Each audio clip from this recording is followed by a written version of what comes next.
You know, as we take a look at some of the movements from the White House, President Trump also just posted on Truth Social that there's a threat now of 100% tariffs on Canada if it makes a trade deal with China. So as we watch the global markets here, what's your reaction to that? Well, this is a great point. So the global markets are something that we touch every day at Global Guardian. We have clients working in Canada, across Europe. I'm talking to them every day, and then all of our Global Guardian ground teams that are supporting them from a security perspective. Here's the environment. It's best described as uncertain and cautious. Business continuity is continuing, but companies are now being forced to look at, hey, do we need to change our logistics routes, our resupply routes? And that's what we're working with them now. Hey, if 100% tariffs come in, what does this mean for our companies and how are we going to make changes? But I'm optimistic that our alliances are going to be able to win the day and behavior is going to change. And one of the key indicators I look at the NATO military headquarters, believe it or not, whether it's tariffs, whether it's Greenland, and I look at the relationship between those 32 countries there, and what you're seeing is that cornerstone bedrock of our military alliances, it's tight. They're ignoring the Greenland and the tariff conversations, focusing on fight tonight.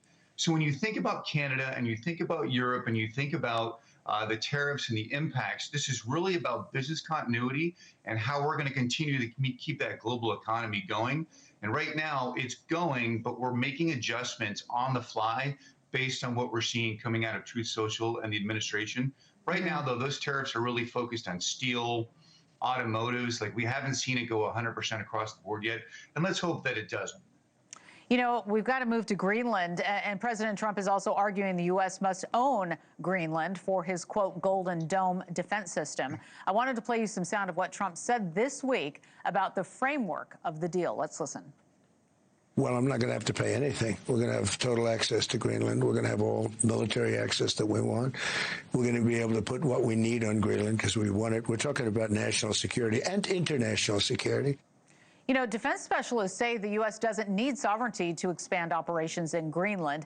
And I was taking a look at some of the indicators that you watch for when we're talking about Greenland. And you mentioned it there with the other countries, political rhetoric, the pulse of the clients, and NATO military headquarters. So what exactly is Trump trying to gain here, and what factors do you play into giving your analysis?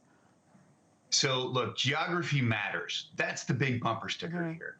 We have to improve the defenses in Greenland because of the growing Russian, specifically military threat in the Arctic. And the reason it's important is Greenland gives us early warning for any missile launches, the ability to track them earlier, which then allows us to integrate and intercept with our air defense, and it gives us the best chance of shooting down any missiles that would be coming across.